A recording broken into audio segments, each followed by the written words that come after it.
Hi, നമസ്കാരം. മരുതോരും മുമ്പേ എന്ന സീരിയലിലെ അലീനയുടെയും മനുശങ്കറിന്റെയും ഇന്നത്തെ കഥ കേൾക്കാം. എന്റെ ചാനൽ ആദ്യമായി കാണുന്നവരാണെങ്കിൽ സബ്സ്ക്രൈബ് ചെയ്യണേ. കഥ ഇഷ്ടമായെങ്കിൽ ലൈക്ക് ചെയ്യണേ. അങ്ങനെ നമ്മുടെ കൃഷ്ണമോളും ബാലചന്ദ്രനും കൂടി നമ്മുടെ വൈജയന്തിയെ കാണാനായിട്ട് ഹോസ്പിറ്റലിലോട്ട് വന്നിട്ടുണ്ട്. അങ്ങനെ ഹോസ്പിറ്റലിൽ കയറി കൃഷ്ണമോള് അമ്മയെ കാണുകയാണ്. അങ്ങനെ അമ്മയോട് എങ്ങനെയുണ്ട് അമ്മേ എന്ന് ചോദിക്കും. ഇപ്പം ഇച്ചിരി ഭേദമുണ്ട്. നീ എന്താ ശിവേട്ടനും ഒന്ന് വിളിച്ചിട്ട് നീ കൊല്ലപ്പള്ളിക്ക് പോഞ്ഞെന്ന് ചോദിക്കും. കൊല്ലപ്പള്ളിക്കോ? ഞാനിതിനെ കൊല്ലപ്പള്ളിക്ക് പോകുന്നത്? എന്റെ വീട്ടിൽ നിന്ന് എനിക്ക് മറ്റൊരു വീട്ടിലോട്ട് പോകേണ്ട കാര്യമില്ല എന്ന് പറഞ്ഞു. എന്റെ ലോക്കൽ ഗാർഡിയൻ എന്റെ അച്ഛനല്ലേ, അച്ഛനുള്ളപ്പോൾ ഞാൻ എന്തിനാ കൊല്ലപ്പള്ളിക്ക് പോകേണ്ട കാര്യം എന്താന്ന് ചോദിക്കും. പിന്നെ ബബിതയും രോഹിത്തും പോയതോ? അവർക്ക് ബുദ്ധിയും ബോധവും ഇല്ലെന്ന് വെച്ച് എനിക്ക് കുറച്ച് ബുദ്ധിയൊക്കെ ഉണ്ടെന്ന് പറയും. പക്ഷേ എന്റെ ദൈവമേ, എന്റെ 3 മക്കളിൽ ഒരെണ്ണം മാത്രം തലതിരിഞ്ഞ് പോയല്ലോ എന്ന് പറയും. ഞാൻ ചോദിക്കാം, നിന്റെ അച്ഛൻ എന്ത് ചെയ്യേ? അച്ഛൻ പുറത്ത് ഇപ്പോണ്ട്, വിളിക്കണോ? വേണ്ട എന്ന് പറയും. അച്ഛനോട് എന്തെങ്കിലും പറയണോന്ന് ചോദിക്കും. അച്ഛനോട് പറഞ്ഞേരെ, ഇത്തിൽ കണ്ണ് പിടിച്ച മരം നശിച്ചു പോകുമെന്ന് പറഞ്ഞേക്കാൻ പറയും.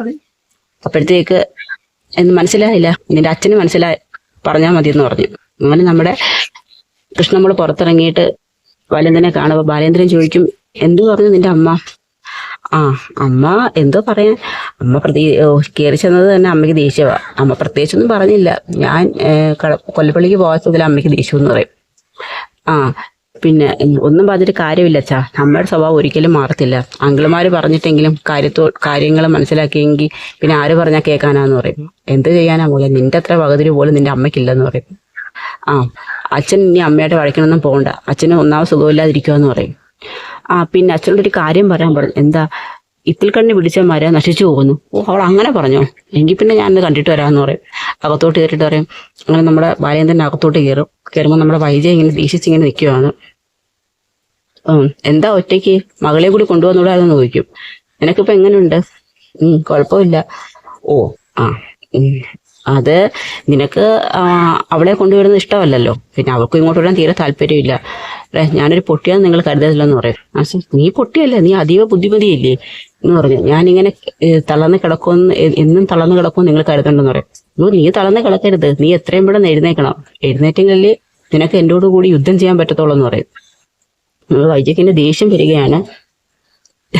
അപ്പൊ നമ്മുടെ വൈജ പറയേ, നിങ്ങൾക്ക് സ്വന്തം ഭാര്യയും മക്കളെ ഒന്നും വേണ്ടല്ലോ, നിങ്ങൾക്ക് നിങ്ങളുടെ മകളെ മാത്രം മതിയല്ലോ എന്ന് ചോദിക്കും. അതെ, അവളിന്റെ മകളാണ്, നീ അവളെ മകളായിട്ട് അംഗീകരിക്കണമെന്ന് പറയും.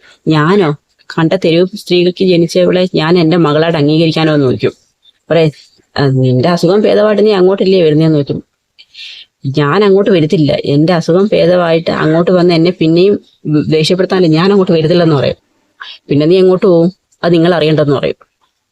അപ്പൊ ചോദിക്കേ, വൈജയ അവളെ എന്റെ മകളാണ്, നീയും അവളെ മകളായിട്ട് അങ്ങ് അംഗീകരിച്ചാൽ മതിയെന്ന് പറയും.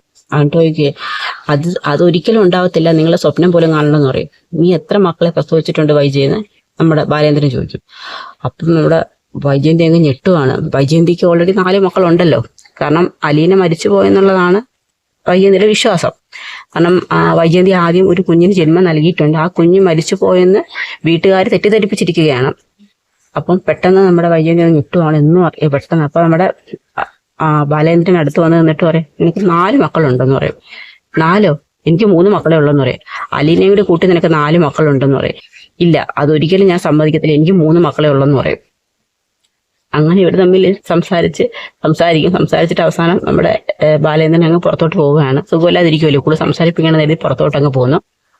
അതിനുശേഷം നമ്മുടെ രാജീവനും ശിവശങ്കരനും കൂടി നമ്മുടെ ബബിതയെയും രോഹിത്തിനെയും കൊണ്ട് കടപ്പാട്ടൂർ വീട്ടിലോട്ട് വരികയാണ്. അങ്ങനെ കടപ്പാട്ടൂർ വന്നതിന് ശേഷം അലീന വന്ന് ഡോറൊക്കെ തുറന്ന് അവരകത്തോട്ട് കയറ്റുന്നു. അപ്പൊ അലീനെ കണ്ടതും രണ്ടുപേർക്ക് നല്ല ദേഷ്യമുണ്ട്. രണ്ടുപേരും ഒന്നും മിണ്ടാതെ അകത്തോട്ട് കയറി അവരവരുടെ റൂമിലോട്ടും കയറുകയാണ്. ബബിതയ്ക്ക് ആശ്വാസമായി, കാരണം കൊല്ലപ്പള്ളി നിന്ന് കഴിഞ്ഞാൽ ഹരിശങ്കറിന്റെ ഭീഷണിയൊക്കെ കേൾക്കേണ്ടി വരും, പിന്നെ വലിയ പ്രശ്നങ്ങളും ആവും. അതുകൊണ്ട് എന്തുകൊണ്ടും സ്വന്തം വീട്ടിൽ നിൽക്കുന്നതാണ് ആശ്വാസം. അതുകൊണ്ട് നമ്മുടെ ബബിത സെക്യൂറായി. അങ്ങനെ വന്നപ്പോഴത്തേക്ക് ഇവരെ കണ്ടപ്പോഴത്തേക്ക് നമ്മുടെ ശിവശങ്കരൻ പറയുകയാണ്, ഞാൻ അവരെ ഇവിടുന്ന് കൊണ്ടുപോയത്, ഞാൻ അതുപോലെ തന്നെ തിരിച്ചു കൊണ്ട് വിട്ടിരിക്കുകയാണെന്ന് പറയും. അപ്പൊ നമ്മുടെ അലീന പറയും, അത് അവരെ ഞങ്ങളാരും പറഞ്ഞു വിട്ടതല്ലല്ലോ, അവര് ഇഷ്ടപ്രകാരം പോയതല്ലേ എന്ന് പറയും.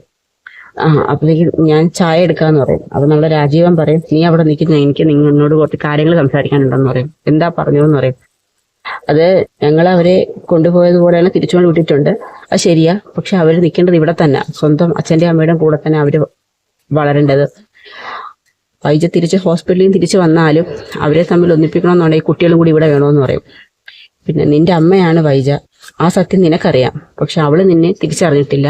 ആ ഒരു ബോധം നിനക്ക് എപ്പോഴും വേണം.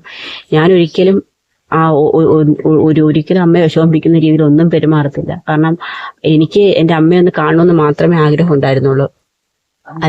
അല്ലാതെ ഞാൻ പഴയതുപോലെ തന്നെ ഇവിടുത്തെ ജോലിയൊക്കെ ചെയ്ത് ആർക്കും ശല്യം ഉണ്ടാക്കാതെ ഇവിടെ ജീവിച്ചോളാം എന്ന് പറയും. അതറിയാം.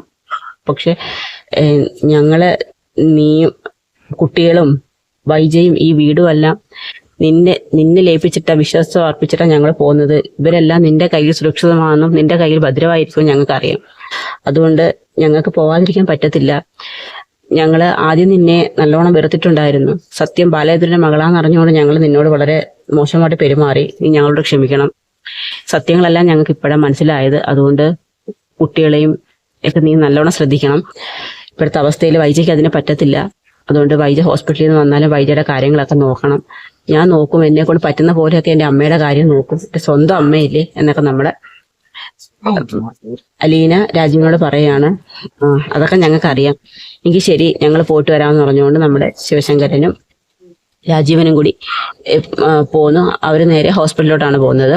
അപ്പം നമ്മുടെ റൂമിൽ ഇരിക്കുന്ന ബബിതയ്ക്കും രോഹിത്തിനും നമ്മുടെ അലീന ചായ കൊണ്ട് കൊടുക്കുവാണ്. അപ്പൊ രോഹിത് വേണ്ടെന്ന് പറഞ്ഞ് നമ്മുടെ ബബിത മേടിച്ചാൽ കുടിച്ചു. കാരണം ബബിതയ്ക്ക് അറിയാം ഇനി പിണങ്ങി എന്നിട്ട് കാര്യമില്ല. കാരണം അമ്മയില്ല, അച്ഛനും അലീനയും കൃഷ്ണമുള്ള ഒരു സെറ്റാ, വെറുതെ നമ്മൾ തമ്മിലൊരു വാഗ്വാദം വേണ്ടെന്ന് കരുതി. അപ്പോഴേ ബബിതയ്ക്ക് ഇപ്പം ഇച്ചിരി അയഞ്ഞ മട്ടുണ്ട്. അങ്ങനെ ബബിത വാങ്ങിച്ചു കുടിച്ചു. അപ്പോഴത്തേക്ക് നമ്മുടെ രാജീവനും ശിവശങ്കരനും കൂടി വൈജയന്തിയെ കാണാനായിട്ട് ഹോസ്പിറ്റലിൽ വന്നായിരുന്നു. അപ്പൊ കണ്ടിട്ട് പറയും, ഞങ്ങള് നാളെ തിരിച്ചു പോവും, കുട്ടികളെ കടപ്പാട്ടൂർ കൊണ്ടുവിട്ടിട്ടുണ്ട്. അതുകൊണ്ട് ഇനിയെങ്കിലും നീ കരുതുന്ന കണക്ക് അലീന അത്ര പ്രശ്നക്കാരിയൊന്നുമല്ല. അതുകൊണ്ട് നീ തിരിച്ച് കടപ്പാട്ടൂരോട്ട് തന്നെ തിരിച്ചു പോകണം. അവിടെ ചെന്ന് അലീന നിന്നെ പൊന്നു പോലെ നോക്കും. ഞാൻ കടപ്പാട്ടൂരോട്ട് പോകാനോ അവൾ എന്നെ നോക്കാൻ അതൊരിക്കലും സംഭവിക്കത്തില്ല ശിവേട്ട എന്ന് പറയും. നിങ്ങൾക്ക് എല്ലാവർക്കും എന്താ ഇപ്പം ഇത്ര മനമാറ്റം? പറയാം, ബാലേന്ദ്രൻ നിങ്ങളെ എല്ലാവരെയും കണ്ണി പൊടിയിട്ട് മയക്കി വെച്ചേക്കുക, അത് അയാളുടെ മകളൊന്നും അല്ലെന്നൊക്കെ പറയും. അറിയാം, ഞങ്ങൾക്ക് നിന്നോട് തർക്കിക്കാൻ താല്പര്യമില്ല വൈജയ്. ഞങ്ങൾ കാര്യങ്ങളെല്ലാം പറഞ്ഞ് മനസ്സിലാക്കി തരേണ്ട വിധം പറഞ്ഞിട്ടുണ്ട്. നീ ഇനിയെങ്കിലും കാര്യങ്ങൾ മനസ്സിലാക്കണം. നീ കരുതുന്ന കണക്ക് ഒരു പ്രശ്നക്കാരിയല്ല അലീന. അങ്ങോട്ട് തന്നെ നീ പോണോന്ന് പറയും. ഞാൻ അങ്ങോട്ട് പോകത്തില്ല, എനിക്ക് സ്വന്തമായിട്ട് പോകാൻ എനിക്ക് എൻ്റെ കുടുംബം ഉണ്ടെന്ന് പറയും. എവിടെ? കൊല്ലപ്പള്ളിയിലോട്ടോ എന്ന് ശിവശങ്കരൻ ചോദിക്കും. ശിവശങ്കരൻ പറയാം, അവിടെ പോയാൽ നിന്നെ ആര് നോക്കും വൈജയ്? കമല നോക്കൂ എന്നേ. അതെനിക്കറിയാം, കമലയുടെ നോക്കത്തില്ലെന്ന് എനിക്കറിയാമെന്ന് പറയും. എന്നെ എൻ്റെ അമ്മ നോക്കുമെന്ന് പറയാം. അമ്മയോ? സ്വന്തമായിട്ട് പരസഹായമില്ലാതെ എഴുന്നേറ്റ് നടക്കാൻ പോലും പറ്റാത്ത അമ്മയാണോ വൈജയ് നിന്നെ നോക്കുന്നത്? നീ ഇനിയെങ്കിലും കാര്യങ്ങൾ മനസ്സിലാക്കി തിരിച്ച് കടപ്പാട്ടൂരോട്ട് പോകാൻ നിൽക്കുന്ന എന്ന് പറയും. നിങ്ങളെല്ലാവരും ഇപ്പോൾ ഒരു സെറ്റ് ആയില്ല, ഇപ്പം ഞാൻ മാത്രം ഒറ്റയ്ക്കാണ്. എനിക്ക് ഒറ്റയ്ക്ക് യുദ്ധം ചെയ്യുന്നത് ഇഷ്ടമെന്ന് പറയും. എന്നിട്ട് നമ്മുടെ വൈജയ്ക്ക് ഒരു മാറ്റവും ഇല്ല, അതേ കണക്ക് തന്നെ ദേഷ്യം പിടിച്ച മറ്റൊരു സംസാരമാണ്. അപ്പം നമ്മുടെ രാജീവൻ പറയുന്നു, ഇനി ഞങ്ങൾക്ക് നിന്നോടൊന്നും പറയാനില്ല, നിന്റെ ഇഷ്ടം പോലെ നടക്കട്ടെ, എങ്കിൽ എന്തായാലും ഞങ്ങൾ നാളെ പോവും എന്ന് പറഞ്ഞുകൊണ്ട് യാത്ര പറഞ്ഞ് നമ്മുടെ ശിവശങ്കരനും രാജീവനും കൂടി ഹോസ്പിറ്റലിന് പുറത്തോട്ട് പോവുകയാണ്. അതോടുകൂടി ഇന്നത്തെ ഈ കഥ ഇവിടെ അവസാനിക്കുകയാണ്. വരും കഥയായി അടുത്ത ദിവസം കാണാം. അപ്പം എല്ലാവർക്കും ഒരു ശുഭദിനം നേരുന്നു. നന്ദി.